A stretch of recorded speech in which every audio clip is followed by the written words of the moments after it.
Well, good day to everybody. Let's get started. It's the top of the hour. It is time to start today's Go Global webinar program. The series continues with European General Data Protection Regulation, that is GDPR. It's about information and solutions for trade experts. Welcome to you all. Thank you for joining us wherever you may be today. Also, to those of you, I want to say hello to those who are listening to this webinar on demand, as this will be recorded. So wherever you are and whatever time of day or night it is with you, you are welcome. My name is John Worthington. I am CEO here at IVT Online, and I'm your host here today. I have the huge pleasure of introducing our Go Global webinar series, and today we're all about the impending EU GDPR regulation, and by impending I mean Friday. That's 2 days away on May the 25th, 2018.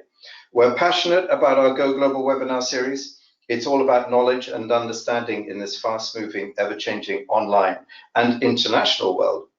There's always lots to learn and lots to keep up to date with, and today's Go Global webinar is a great example, understanding EU GDPR. So Friday is the day. That's just 2 days away. The entry into application of the GDPR regulation.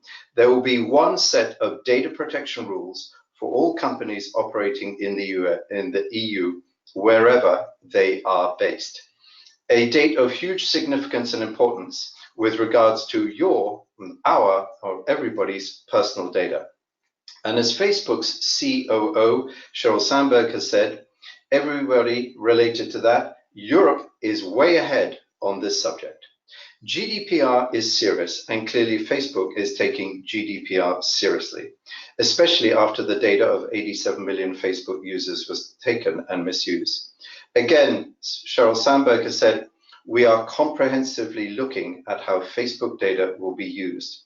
For your information, 1.5 billion international non-EU Facebook users' data has recently been transferred from Ireland, so outside the EU remit, back to the US.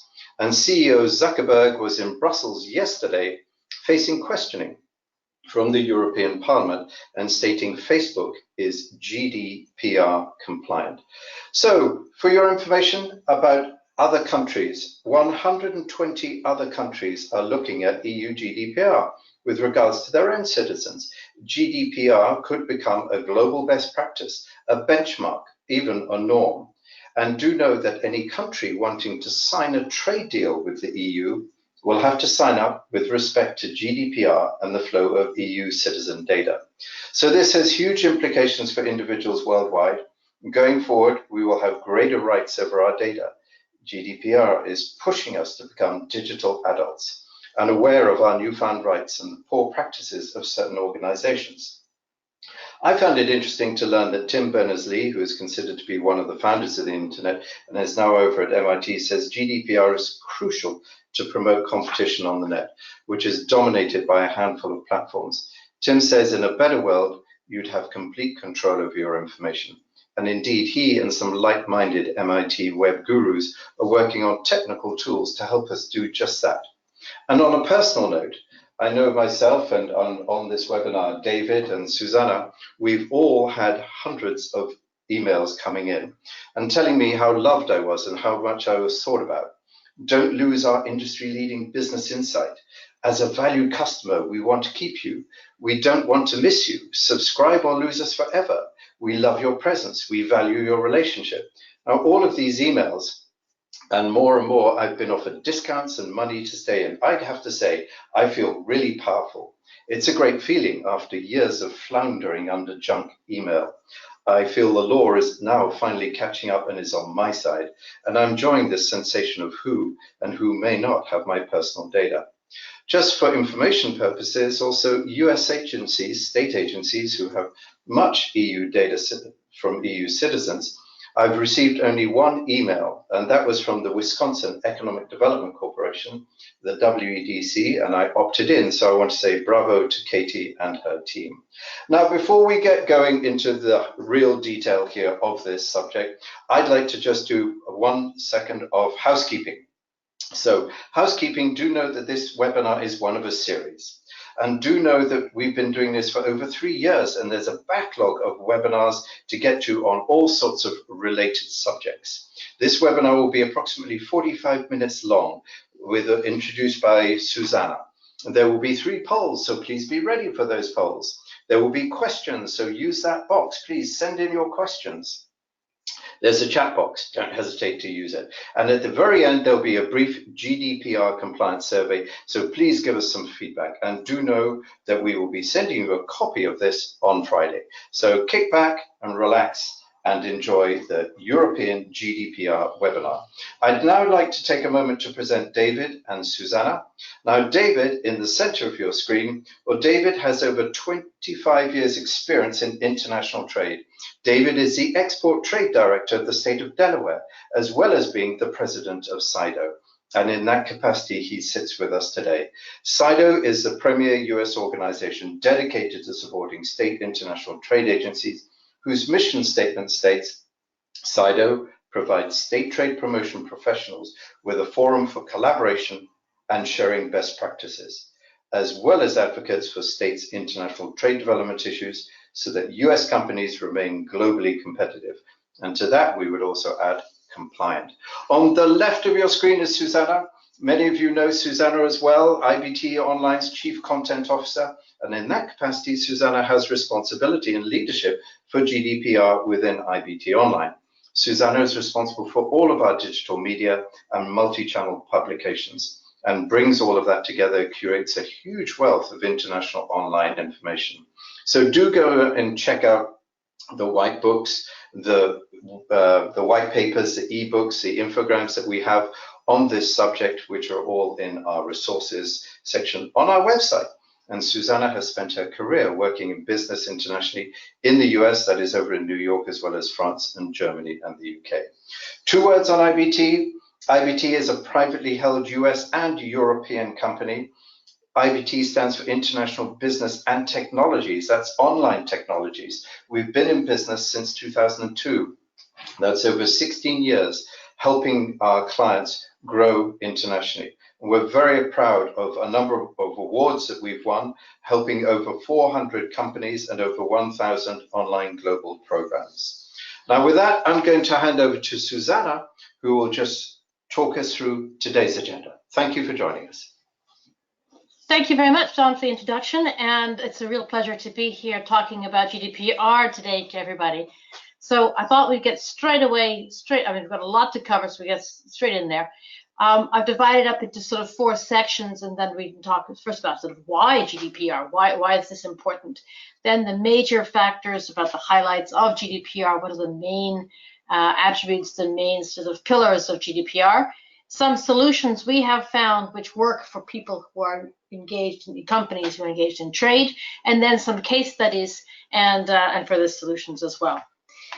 Before they do that, I'd like also to get David, if he could just give us a quick word also about SIDO and what SIDO feels about GDPR. David?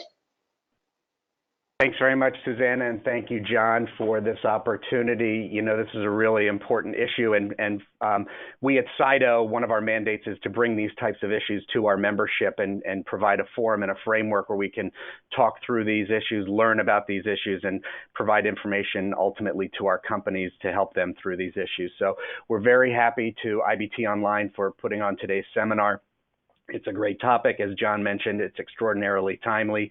From SIDO's perspective, like I said, we want to learn about this ourselves so that we can counsel our companies about the importance of this and the impending beginning of this. Like John mentioned, my inbox has been blowing up this week, and I'm feeling the love as well from contacts around the world and how they want me to decide how to handle their data. So I'm really looking forward to hearing the overview from IVT Online, learning about some solutions that we can offer our companies. And so I thank you all for joining us. Thank you, John and Susanna, for doing this, and thanks for this opportunity. Hey, David, that's our pleasure. You know, the question box here is also filling up. And I'll just say to you, there's a question here. Monica is saying, will GDPR be discussed at SIDO's event in Minneapolis? That's at the end of July, beginning of August. What are your plans there? So yeah, thanks Monica for the question. The end of July, beginning of August is our SIDO Best Practices Conference in Minneapolis. So we bring in trade directors and trade staff to talk about various issues, and obviously the importance of GDPR has not gone unnoticed by us, and we do have a session planned on that, so we can take a deeper dive on GDPR at the conference in Minneapolis at the end of July. So if you haven't registered, please do so. Look forward to seeing all the SIDO members and their staffs out in Minnesota in a few months. Thank you, David. That's great. That's great. Good to know. And well, we look forward to being there as well with you and then working with you on that GDPR presentation. So if we can now get back to our webinar of today as well, John, perhaps you could lead us in to some online world stats. Yeah, happy to. And really this kind of like sets it out, just in case nobody's, if you're not aware, just look at this, please. You will get a copy of this on Friday, but the world's total population, look at the number of internet users, look at the active social media users. You know, we're talking billions each time. In this context today, the issue of data is just a huge subject.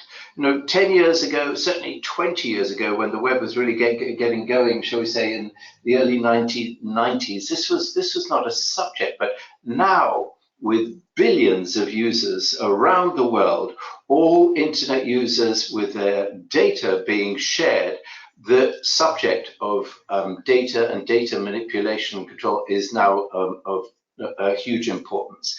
I would share one more slide with you just to give this context, and that is the sheer growth. If you look at the number of new internet users since January 2017, you know, almost 250 million. Look at the active social media users since January 2017, 360 plus million. So with these large numbers, well, data and user data clearly is now a subject which needs to be addressed in a regulatory framework. And in many respects, it's not surprising given Europe's place in history, Europe's place today in a regulatory framework. Europeans like regulation, they like the history of regulation, and this has brought us to where we are today.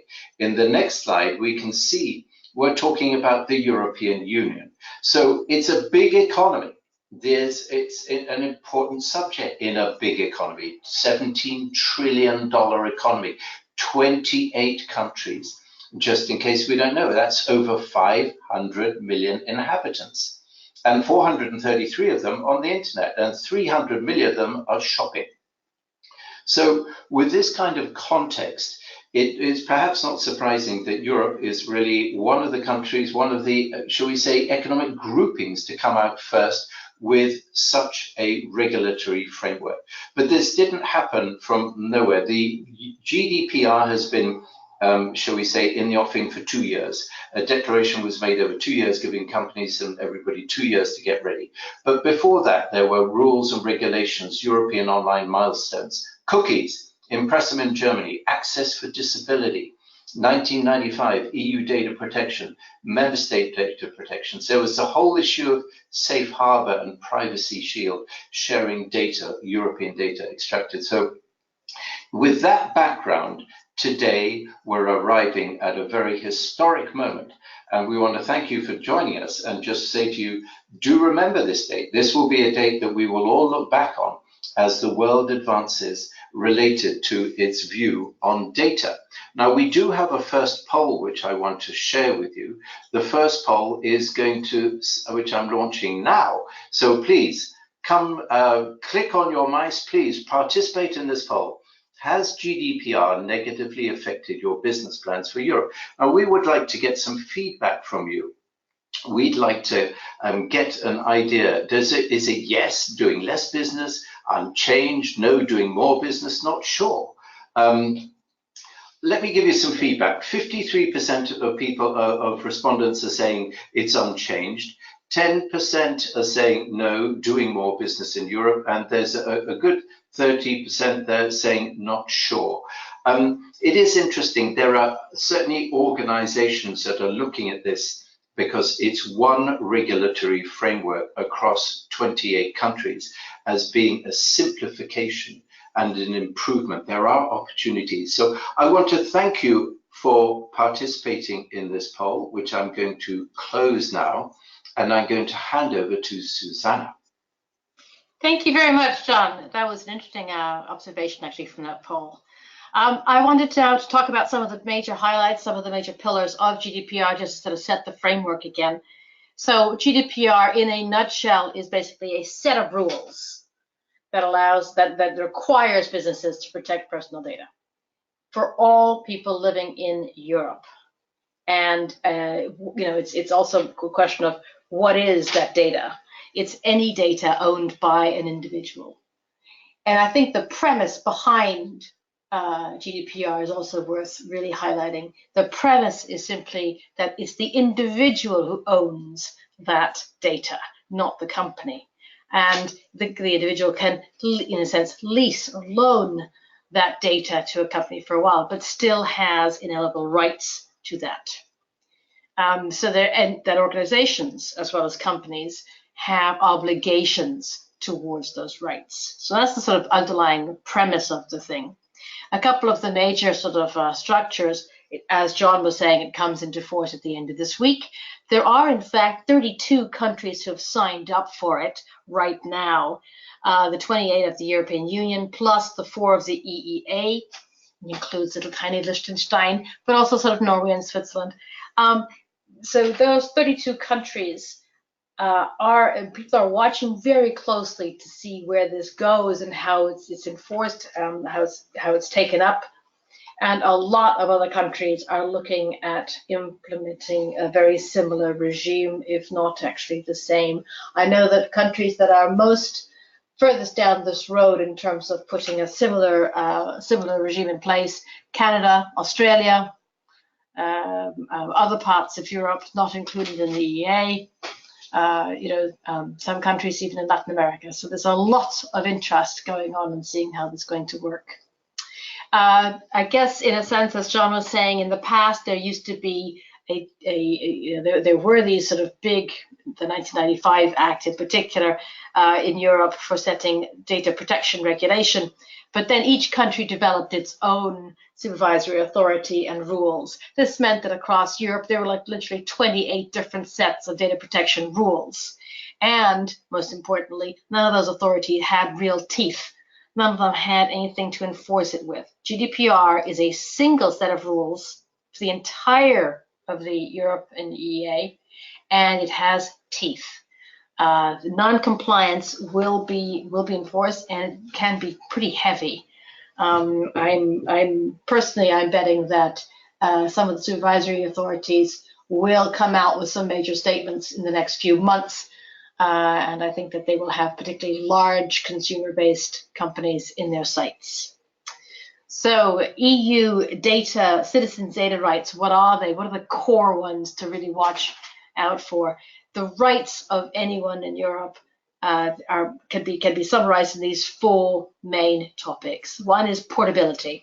So if, for example, I am on Facebook and I have lots of data there, and I say, I don't want to be on Facebook anymore, I'm moving off to some other platform.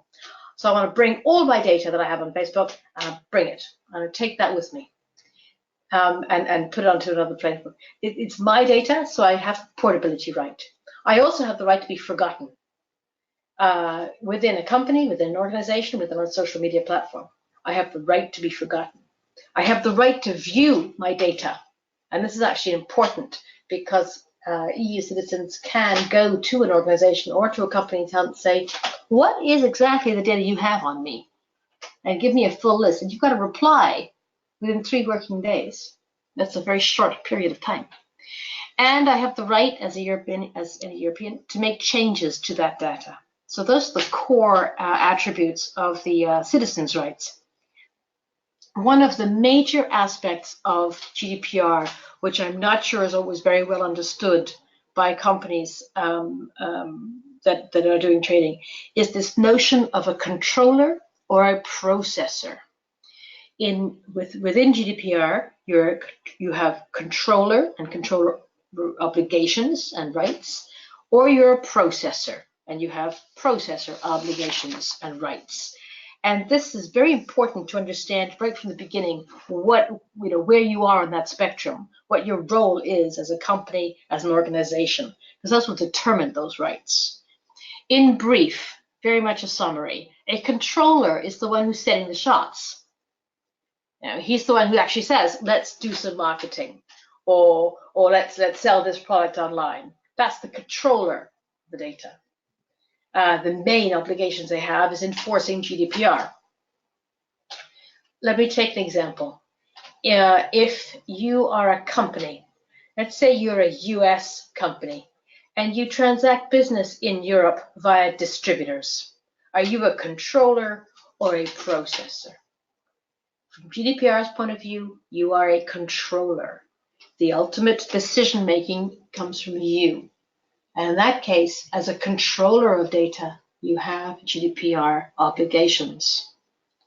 As a processor, you have obligations mainly towards the controller of the data to enforce to make sure things are kept securely and private, and to make sure that the controller, the controller's requests are all being taken care of.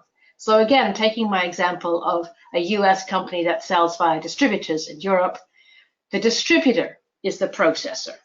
He processes. He is the one who doesn't initiate, but pushes the button when told by the company to do some marketing, to go to a trade show, to sell a product, to whatever. And that's, I think, really important, because a lot of companies in the States are still thinking, oh, GDPR doesn't concern me, because that concerns my distributor in Europe, not me. This is incorrect. And I think it's important to make sure that that's clearly understood from the very beginning. So now, does GDPR apply to US companies in general? Yes, it does. If the US company process personal data of any European data subjects, that includes employees, by the way. So GDPR applies to any company anywhere. It is a global reach rule, inside or outside the European Union, if you treat data of a European.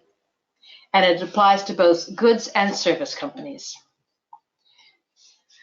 The transfer of data outside the outside the EU is absolutely forbidden, absolutely prohibited, as it was actually under Privacy Shield, but nobody took any notice of it, except if a company is GDPR compliant.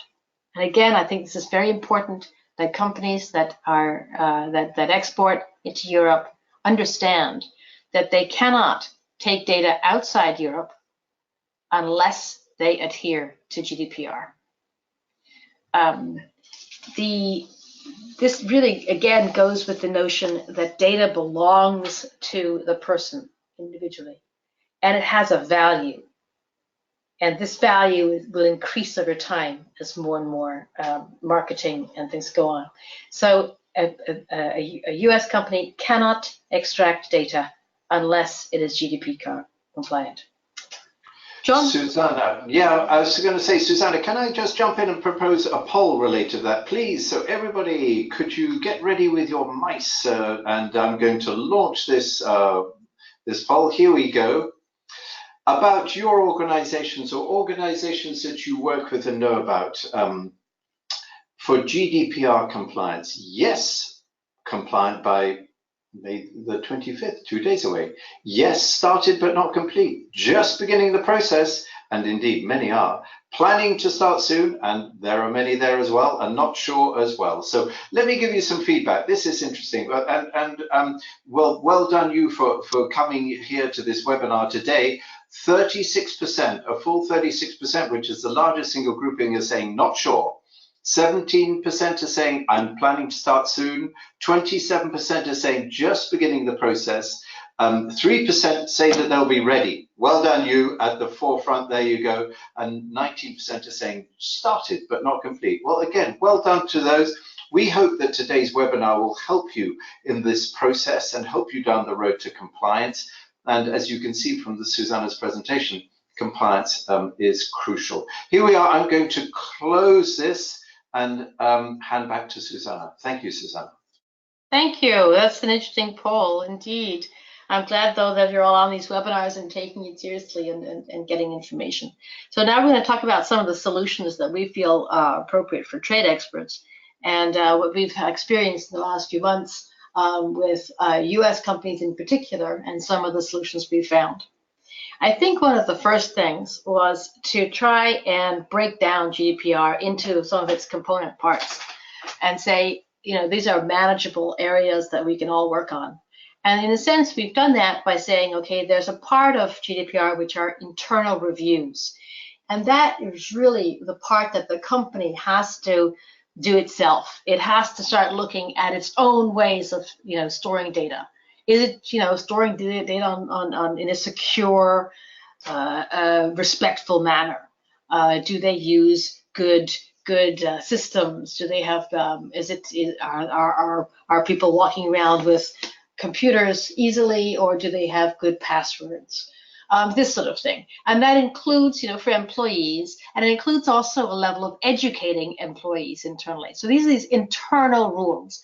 Probably the most important, or the one that it leads up to, is the notion of having a procedure for data breach. In the event that your data or a company's data is exposed, is breached, either by themselves or by a third party, you know, what happens?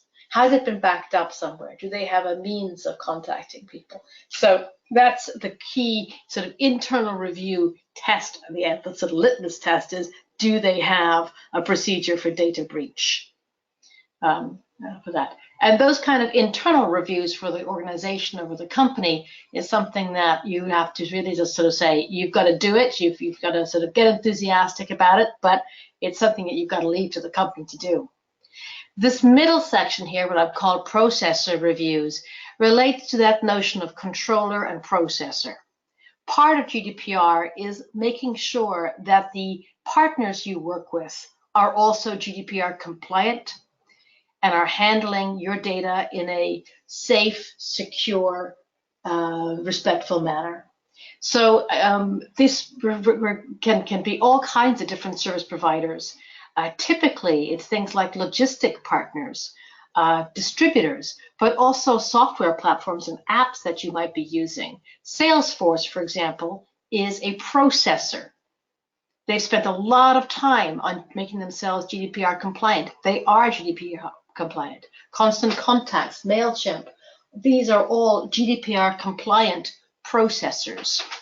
But the company and the organization needs to know that the ones that they are using are all GDPR compliant if they're working into Europe.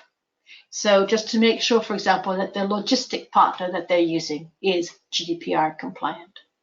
And again, that's something that I think as trade experts, one can help spread the word and make sure that people are aware of. But I'm not sure that it's something that you can actually sort of get fully stuck in. It's something, again, which happens from internal management. The third area is really about the website, and this is where you collect data, process data. And it's your external face to the world these days, as John was saying earlier, in terms of, you know, the online world now is so vast. People look first at your online presence. You know, if you hear of a new company, hear of a new service, you go to the web and check it out. So the website really is your online persona really is your key, in a sense, your key real estate these days. And that has to be really up to scratch GDPR compliant. And I think it's very important that companies understand, that exporters understand to Europe, that their website needs to be GDPR compliant as well. And that's, you know, red flags flying high if they're not.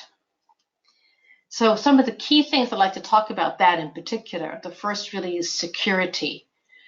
Here I've listed some of the 6 attributes that we would regard as best practice for making sure the international websites are really secure. And they include sort of, you know, obvious good housekeeping, like up-to-date software and strong passwords. But they also include things like choosing the right partners And again, this has to do with, which content management systems they're using, which architecture they're using in terms of the website. And as well, it includes something called HTTPS. And that's something I'd like to just drill down into a tiny bit. HTTPS, the S stands for secure. GDPR is absolutely clear. You will not be considered a secure website if you do not have that S. The S is for the encryption. A lot of companies that we come across that are trading in Europe don't yet have that, and that is something that we can easily flag to them. That must be changed. Already now, Google, if you click on a site in Europe, if I click on a site that is not HTTPS secured for encryption, Google comes up with a little yellow triangle saying not a secure site. That is not an incentive to click on that website, that's for sure. It means I really don't trust that company as well. So from our point of view, the security on a site helps the company also build its brand. Security builds trust. That's the way to look at it. And if you don't have good security on your website, you're not building trust for your potential clients. Another point about GDPR, which is key, and again, a very visible face, is any kind of policies, cookie and privacy policies. We probably all by now know about cookie policies. They've been slightly enlarged with the GDPR, but a lot of companies are still unaware of what really is happening with the privacy policy. A lot of US companies don't yet have a privacy policy. If they are acting in Europe, they need to have a privacy policy. And it's actually quite a long document. It's quite a long thing. It also has to have very specific levels of detail. It has to, for example, say what level of GDPR compliance you're at. It has to talk about the main processors you use. For example, if the company takes data to do occasional mailouts, it has to say we use, MailChimp or whatever for our mailouts. It has to actually list some of the processors and the third-party details. So it is quite specific, and but needs to be done. Two little aside notes on that: pop-ups are essential as well because they need to be clicked on, and parental consent becomes much harder under GDPR. And the definition of a child moves from 13 to 16. So forums and newsletters, that's the last thing that I really wanted to put up in terms of the website GDPR compliance. Clearly, the whole notion of having a possibility of just you have to opt out rather than opt in is gone. You now have to have a very explicit, clear opt-in policy. And the opt-in has to be for all individual items. So you can't just have like one box that says, tick here and you will get all of our newsletters, our mailing, our shared data, everything. Every single item has to be individually ticked by the data subject, by the EU person. And then obviously it's clear language, understandable language, and unsubscribe is very easy. So why do we do all this? We do all this really to say as well, GDPR forces a company to take responsibility of its website and forces a company to say, yes, I will invest in that website to make sure it is GDPR compliant in order to ensure for my clients, my prospects, that I am a trustworthy company and a reliable company when it comes to data privacy and security and respect. So that's not a bad thing, really, in terms of your brand and your reputation. Now let's talk about. And indeed, Susanna, and if it adds to security of information and all of the other, there are many people out there looking at the number of ways where GDPR will in fact be very positive for their business, better for the clients. And if your clients are happy, well, you'll be more successful.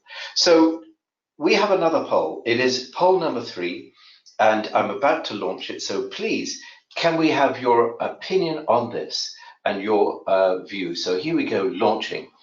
How do you feel, and are your European websites GDPR compliant? Or if you are a US company with only a US website. How is your HTTPS? Is that a done? Cookie and privacy policies, do you have those? Do you have clear and explicit opt-ins, as Susanna was outlining? How's the backup and recovery policies? And of course, there is not sure. Let me give you some feedback. Again, a winner. 60% are saying not sure. Well, there you go. There is a checklist, and there will be checklists available to you to help you just go through these. Next, done is 38% have got HTTPS. Yes, that's good. 25% are saying cookies, done. 31% say it's clear and explicit for opt-in, and 25% have got good backup. So well done. I have to say we are impressed. We had a GDPR webinar about 3 weeks ago, different, shall we say, audiences, and they were less well prepared than you all are. So congratulations, well done. I'm closing this poll and handing back to Susanna, and thank you for participating in this poll. Thank you, indeed. Indeed. So let's talk now about some of the case studies and some of the solutions as well on that. And actually, it's a bit funny, but the very first case study is ourselves. And this wasn't so much about our website, since we're a web company. Our website was pretty compliant and up to date. It was fine. But nevertheless, in terms of our GDPR compliance, we did have to take a stock. We did have to look around and say, are we really compliant in all we're doing here? The first thing we have to do is understand, are we a controller or a processor? And like many companies that do services, we're actually a little bit of both. We do our own marketing for ourselves, for our own business. And we also have companies that are processors for us. And then we also have employees across Europe. So in that sense, we are a controller of data.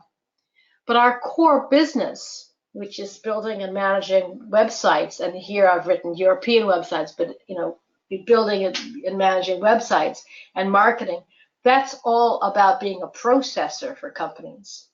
So the notion of this controller and processor is one that really came about and really had to be looked at very carefully from our point of view. And it was clear for us that our obligations is really as a processor to our clients. So the first thing really we wanted to do as a company was say, we need to take some responsibility of this, in which case, let's say someone within the company has to take responsibility. This isn't necessarily a data protection officer, but it's just someone at senior level who says, yes, this is actually going to get done. It's not going to stay in the bottom of the in tray. So, we appointed someone within IVT Online to sort of spearhead and push forward the whole GDPR thing. Then determining our role of both controller and processor and where that led. The third step really was about educating our staff. And our staff, we extended that out as well. That needs to include people in HR, people in accounting, people in the logistics departments. It's not just the pure marketing side who has to be educated, but it has to be sort of within the whole company, this education, just what that GDPR exists, and then it does set some new goals and new barriers up there. The fourth point is a data protection officer. There's been a lot of press about this because GDPR requests you to have a data protection officer, in particular if you have over 250 employees, not our case, or if you handle a lot of data and very personal data. From our point of view, we're sort of on the cusp in terms of data management, and therefore decided to be on the safe side and appoint data protection officer. This meant also, having a stronger relationship with the supervisory authority. The fifth area is mapping where data is flowing within the company. And that is probably the hardest thing for any company to do. Data has a way of seeping into every little nook and cranny of a company, from finance to sales to marketing to logistics to after sales to reviews, all over the place, so that you think it's all on your central CRM, but in fact some bits of it could well be elsewhere. And mapping that data flow has been a really important process and reviewing process. It is essential, and it has to be taken very seriously by the company. And again, that's why we would recommend that someone senior in the company takes responsibility for the GDPR. And then finally, reviewing all of our data policies, data security, data breach, data management, all of that had to be looked at. So those are sort of the key things that we did. Here's another case study of a company. I've actually mashed together two of our clients, but to try and give a sort of case study, a broader case study. They're both US companies and they both export to Europe. They're B2B, they're mid-size, and they both sell via distributors. So that is very often, the type of class of company that you'll find. They have several European websites in local languages. They're connected to their US websites. This is important. Their online marketing, they do a lot of online marketing. They do some social media. They attend trade shows. They have European distributors. They also have European in-market partners like logistics firms. So that sets the scene. So similar to ourselves, when we went in to say, they asked us to do GDPR compliance, we went in and said, okay, the first thing we would recommend you do is, take this seriously. Appoint someone who's going to actually be responsible for this. Do some education of what GDPR means. Figure out whether you need to actually appoint a data protection officer and determine your role. Are you a controller or a processor? In the case of this company, they're a controller of the data. And then this data mapping. The data mapping is a tough one. I would say as well, by the way, data mapping puts an end to buying in databases and then doing blanket marketing. Those days are well past. If you don't have an opt-in, those databases are now virtually useless and valueless. So a tough one for that. After that, inform the processors. So these companies, these US companies, then went to their distributors in Europe and said, by the way, you are a processor for me. We need to have some kind of a clear understanding of what that means on both sides. And draft up the procedures, especially anything regarding data breach. We also recommended that they put in an ongoing review calendar, that every 6 months they take a little time at a board meeting to say, how are we doing on this GDPR thing? How are we doing on data protection? And then finally, making sure that all of their websites are compliant. And this goes back to the examples I gave earlier about the HTTPS, cookies, and so on. I put in a 10th step, which is to chat about it. It's a good thing for a company. It is, they've done a lot of work to be GDPR compliant. And they can then say to their prospects, to their employees, to their clients, we are working hard to GDPR compliance. We think we're, well down the road, and we are a trustworthy brand. This is not all negative. This is good news for our reputation. Before I talk about specifics on the website side, is there a last poll, John?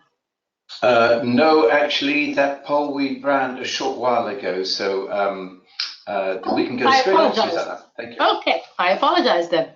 Right, in terms of of the websites now, I want to get back onto that. There are solutions that we found as well. A lot of these companies have websites that are connected and linked to their US website.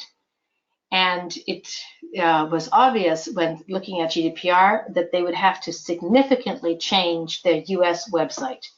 When we first started looking at this, our engineering team and our tech team immediately sort of threw up their hands and said, no way, this is not a good solution. It is not a good idea to go in and simply rework and redo someone's existing core website.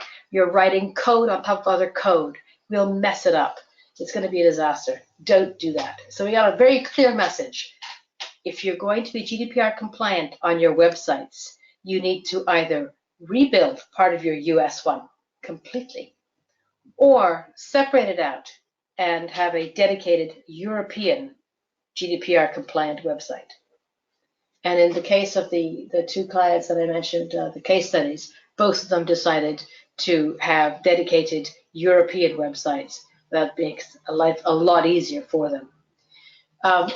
Because of that and other demand we've had, we put together a product which is a 12K product for a good-sized website, 24 pages, which is completely GDPR compliant in terms of the website. So it includes all of those factors in terms of encryption and security. It also includes the cookie policy and privacy policy tailored to the company. So this is one of the solutions we found as well, which is just to say, rather than disturb your entire US website, have a dedicated European website, which is GDPR compliant. Now, I don't know if there are specific questions on this one. I'm very happy to take them afterwards. But I think the important part of understanding for this is a website which can be used right away and takes about sort of 3 months to set up, but it can be used right away in terms of GDPR compliance. If you can't get enough of GDPR and are looking for more information, more downloads, there's an absolute wealth of information out there online. I've highlighted 3 there from U.S. Commercial Services. They've got lots. I find some of the best actually is coming from the European Union, and some of their pages are really very clearly done and very well done. I've put our little contributions there as well. We have some pages dedicated and assets dedicated to GDPR. I also highlight the many processors, particularly the large ones, who have really stepped up to the plate and put a lot of effort into making themselves GDPR compliant, and also putting out information for their clients. So UPS, some of the ones that I like the best, MailChimp, UPS are fantastic. HubSpot, I think, is a fantastic one too, and all the cloud industry forums. Those are anything like Dropbox and Salesforce. They are also put a lot of effort into this. So that's also a good place for getting information. So last slide for me, I just couldn't help putting this in. GDPR is not only bad news. It's not only a bother and a hassle. I think you can look at the glass half full. You can say that GDPR allows a company to do a serious amount of housekeeping, to up its focus in making sure that it's really staying clear and dedicated to the goals of its core clients and core prospects. It also helps in terms of efficiency. As I mentioned earlier, there used to be an absolute mirage of myriad regulations across Europe and across the world in terms of data protection. For 32 countries in Europe, there's now one single set of rules. It also, in terms of responsibility, it does make you question and evaluate your processors. Are these good partners to have or not? And finally, in terms of your online brand, your online reputation, this is key to winning trust, which is so important in the buying experience. You need to have that trust in order for your clients to stay with you and in order for prospects to buy. So the trust that comes with having secure websites and GDPR compliance is important and is not negligible. So that sort of wraps it up for me. We're just barely in time. I'm hoping that there have been some questions. John? Yeah, Susanna, absolutely. And please do know we will get to those questions. If we can't get to them now, we will get to them by responding to you by email and follow up over the course of the next day. So please keep the questions coming. Thank you very much for the questions that I've received to date. And thank you for all of the hellos from various states across the US and EU countries as well. So Susanna, a quick one here just about, is there such a thing as certification program? Amanda says, is it like ISO or registered mark for GDPR compliance? Is that some sort of certification out there? I really like that question. That's a really good question. The answer is not yet, but watch this space. So you can't actually get like a seal of approval, GDPR seal, like a TUV, like a TUV or an ISO or something like that, where you say, I am certified GDPR compliant. Unfortunately, in your privacy policy, it does state where you are on the curve of GDPR. So you do have to give information there. But there's no single organization that has yet put forward a GDPR compliance stamp of approval, as it were. I think that it will come with over time. But I think the important part as well is to make sure that you yourself, and as a company and as an organization, are highlighting your own awareness. Thank you, Susanna. And Rachel, thanks for the question about, Rachel works for a trade state agency and says, what can we send to companies that export to Europe to help them out? Well, I guess one thing is you could send them a link to this webinar when it gets sent to you on Friday. Susanna, what else can Rachel send to her exporters, her clients that export to Europe? I think there's that page that I have earlier on, 2 slides further, which really gives you some links and good contacts of where to get GDPR information. And the other point, I think, is just to say, what part of GDPR are they having the hardest time with? Is it the internal struggle? Is it the website? Is it the notion of this processor? Certainly, in terms of the website, we'd be very happy to be of any assistance we can, and we have a lot of data on our website about that. Thank you. Mitch is referring to that exactly that program, that 12K European website proposal, and asks, does it include all the privacy policies and all of the other policies and paperwork that you have to put up? So does it include all of the reports? Yes, it does. It includes all cookie policies, privacy policies, as well as a template for the controller and processor agreements. Those can be pretty heavy going, by the way. Those are, I mean, there's a lot of lawyers making a lot of money on this, but we provide a template for the controller processor agreements, and we will do cookie policy and privacy policy with the company. So we do need some information for the company, but we will do that as well. And Mitch has come back again saying, how long does that take to do?